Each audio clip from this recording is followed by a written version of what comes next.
El vecino estaba robando agua de mi suministro, así que lo arruiné. Vivo en Asia y acabo de comprar una casa nueva. Los propietarios anteriores eran amigos de la familia que necesitaban dinero urgentemente y no vivían en mi país desde hacía casi 3 años. Así que la conseguí a un precio excelente en el centro de la capital. La venta se concretó a principios de este mes y me mudé inmediatamente después. La casa necesitaba reformas, ya que los dueños anteriores se habían ido a mitad de la renovación y la puerta principal estaba cerrada con un candado.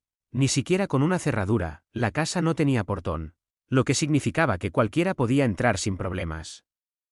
El primer día que me mudé, la bicicleta de alguien estaba estacionada en el garaje. La estacioné en la calle el mismo día que instalé el portón.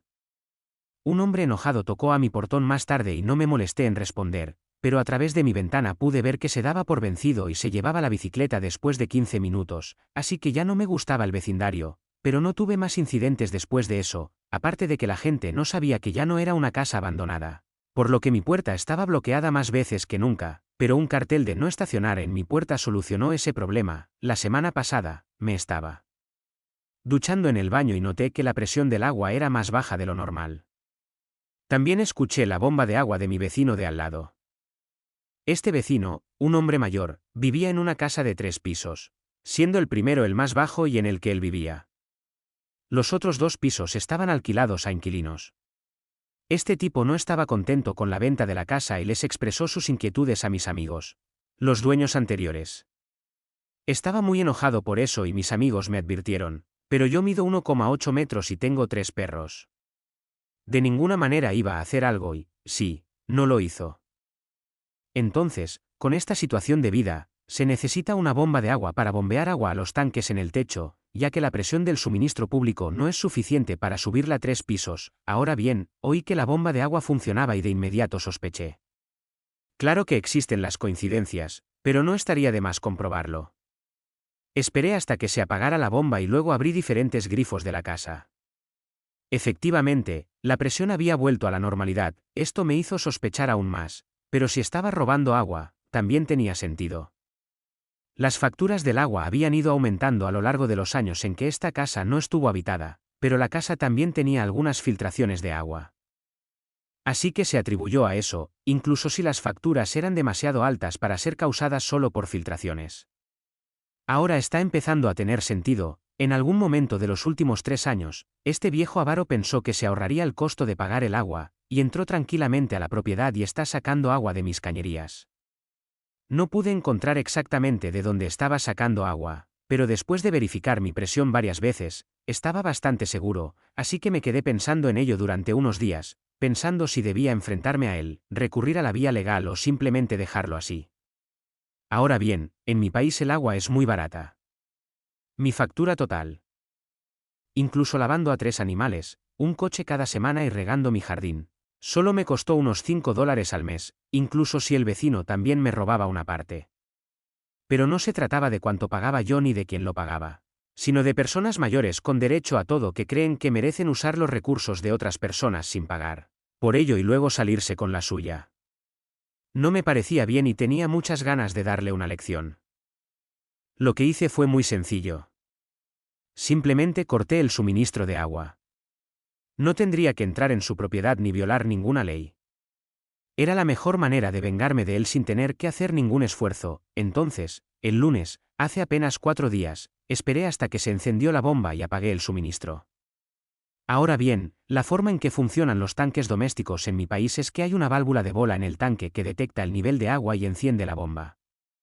Si el nivel no aumenta, la válvula permanece abierta, lo que envía electrónicamente una señal a la bomba para que permanezca encendida hasta que el nivel llegue a un punto en el que la válvula se cierra y también apaga la bomba.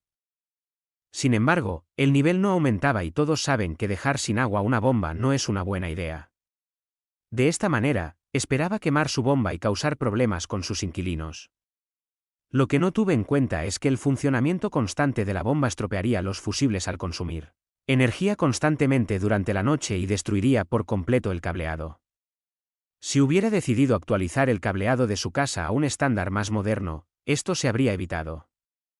Esta casa claramente todavía tenía cableado de la década de los 90, alrededor de las 3 de la mañana. Escuché a todos los residentes de la casa despertarse y hablar en voz baja sobre por qué solo su casa en el vecindario no tiene electricidad ni agua. Me enteré de lo de la electricidad porque los inquilinos comenzaron a gritarle al propietario: nuestras leyes de protección de los inquilinos son muy importantes, y la electricidad y el agua se consideran esenciales incluso a nivel estatal. Cortar esos servicios es motivo de demandas, a menos que se deba al clima o a alguna otra razón inevitable. En este caso, el propietario es responsable de mantener el cableado de la casa actualizado y en buenas condiciones, junto con el suministro de agua. Por lo tanto, los inquilinos no estaban contentos y uno de ellos se mudó inmediatamente 2 días después cuando le informaron que el agua y la electricidad no volverían el mismo día que esto sucedió. Los 2 inquilinos de los 2 pisos presentaron una denuncia ante la policía y, si una persona infringe claramente la ley, la policía tiene la autoridad de multarla o sancionarla sin necesidad de una sentencia judicial. La persona puede recurrir ante los tribunales si considera que se le ha sancionado injustamente, pero igualmente tiene que pagar las multas y solo se le reembolsará el importe si el tribunal determina que las multas son ilegales. Ahora, el propietario ha perdido a ambos inquilinos y tiene que pagar una multa de $500, que es mucho dinero en nuestro país. También tiene que devolver los depósitos de seguridad de ambos inquilinos y no puede alquilar la vivienda hasta que se solucionen ambos problemas, lo que le costará más dinero. A partir de ahora, se mudará el domingo a casa de su hija, ya que no puede permitirse vivir solo. Los inquilinos eran su única fuente de ingresos, y como es mecánico jubilado, no tiene otros ingresos. Él descubrió por qué el motor seguía consumiendo energía, sobrecargó el cableado y se quemó. Vino a mi puerta y me preguntó si había cortado el suministro de agua. Y yo le dije: sí, mi tanque tenía una nueva fuga en una tubería y lo apagué hasta el día siguiente, hasta que vino el plomero a arreglar el problema. Vaya mirada que tiene. Mantuvo la compostura, pero yo sabía que se estaba conteniendo. Simplemente dijo: vale, y volvió a entrar. No estoy segura de si él sabe que yo lo sé, pero no me importa porque no puede hacer nada. Compré una casa abandonada, el vecino estaba sacando agua de mi suministro. Me cortó el suministro de agua cuando el motor estaba en marcha, el motor quemó el cableado de la casa y cortó el agua y la electricidad a él y a sus inquilinos. Los inquilinos presentaron denuncias ante la policía y el propietario recibió una multa. Ahora está en la indigencia y se vio obligado a mudarse con su hija. ¿Engañar a tu esposa con la mía? Quemaré tu vida hasta los cimientos. Allá por principios de los años 2000, empecé a sospechar que mi esposa tramaba algo. Nuestros 2 hijos tenían unos 4 y 6 años, todavía pequeños, pero no tanto como para no poder contarte algo sobre lo que había sucedido en su día. Empezaron a hablar mucho de quedarse con los padres de mi esposa durante el día, lo que en sí no era tan extraño, pero como vivían a unos 90 minutos de distancia, hacerlo 2 o 3 veces por semana parecía demasiado. Básicamente, eso era todos los días que ella no estaba trabajando en su trabajo de media jornada. Cuando le pregunté al respecto, lo negó, pero nunca fue buena mintiendo. Entonces, comencé a llevar un registro del kilometraje de su auto y, efectivamente, conducía aproximadamente 400 millas adicionales por semana. Sabía que algo estaba pasando. Un día me senté frente a la computadora y ella había dejado una nota adhesiva con su contraseña de AOL escrita al lado del teclado. No pude resistirme e inicié sesión para leer sus correos electrónicos y vi algunos intercambios de correos electrónicos entre ella y su mejor amiga de la universidad donde hablaban de cómo mi esposa se acostaba regularmente con uno de sus exnovios de la escuela secundaria. No se mencionaron detalles sobre él, excepto que mi esposa también habló mal de que su esposa se burlara de cómo había engordado después de tener hijos. De todos modos, imprimí estos intercambios de correos electrónicos y los guardé. Todavía necesitaba saber los detalles, así que llamé a un amigo que era policía y me sugirió que llamara a un tipo que conocía que había dejado la fuerza para convertirse en detective privado. Ron fue genial. Pagué su anticipo y le di los correos electrónicos y lo poco que sabía sobre las actividades de mi esposa y él. Averiguó exactamente lo que estaba haciendo.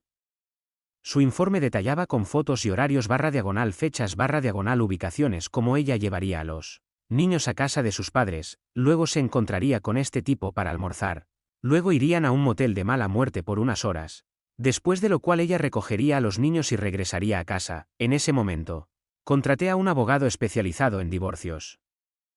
Mis padres se engañaron mutuamente y las consecuencias arruinaron por completo mi infancia y la de mis hermanos. Fue algo totalmente inaceptable. También le pedí a Ron que averiguara todo lo que pudiera sobre este tipo. Ron cumplió con su promesa. Supe su nombre, Bob, que estaba casado y tenía 3 hijos. También descubrí que trabajaba como vicepresidente de ventas en el negocio de su suegro. En ese momento, le pedí a mi abogado que redactara los papeles del divorcio. También le pedí a Ron un par de copias más de su informe y una cosa más que quería que hiciera por mí. El mismo día que le hice llegar a mi esposa los papeles del divorcio en su trabajo, hice que Ron se reuniera con la esposa de este hombre y le mostrara todo lo que había descubierto. Ella parecía agradable y pensé que merecía saber lo que su querido esposo estaba tramando. Lo que hiciera con esa información era cosa suya. Aunque la información sobre la infidelidad de mi esposa no importó mucho en mi proceso de divorcio, la esposa de Bob le hizo un gran daño. Según los documentos judiciales disponibles públicamente del divorcio y otros procedimientos relacionados, vació la cuenta conjunta, se llevó a los niños y se fue. Tan pronto como su padre se enteró de lo que había hecho, despidieron a Bob, y como sus padres eran los dueños de la casa donde vivían Bob y su esposa, también lo desalojaron. Su divorcio fue feo. Muchas peleas dentro, y evidentemente fuera, de los tribunales. Supongo que Bob fue a la casa y comenzó a discutir con su esposa y la cosa se intensificó hasta el punto en que su hermano intervino y Bob se rompió la nariz. Hubo órdenes de alejamiento, algunos incidentes más con informes policiales, cargos penales, tiempo en prisión, etc. No puedo encontrar a Bob en internet en ningún lado estos días. Lo último que supe es que se había ido del estado y a su exesposa le fue bien. Se fue a trabajar a la empresa de su padre y se hizo cargo después de que él se jubilara. En cuanto a mí, mi ex y yo nos llevábamos bastante bien. No me relacionaba con ella en nada que no estuviera relacionado con los niños y ahora que ambos son adultos, ya no hablo con ella en absoluto.